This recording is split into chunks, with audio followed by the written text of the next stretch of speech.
Marine drive ধরে কিছু দূর যেতে যেতেই পাহাড় দেখতে দেখতে পাহাড়ের কাছেই দেখা যাবে দরিয়ানগর ঝর্ণা বলে এটাকে। পাহাড়ের বুক চিরে এই ঝর্ণা প্রবাহিত হয়েছে। মেরিন ড্রাইভ থেকে দেখা যায় কিছু সামনে গেলেই বঙ্গোপসাগরের অসাধারণ দৃশ্য।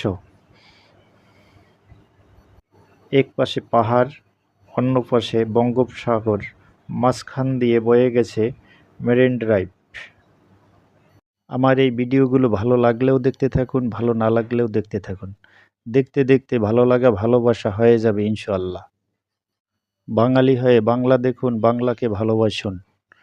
আজকের মতো আল্লাহ হাফেজ। আবার দেখা হবে অন্য কোনো ভিডিওতে, অন্য কোনো দৃশ্য, স্থান নিয়ে।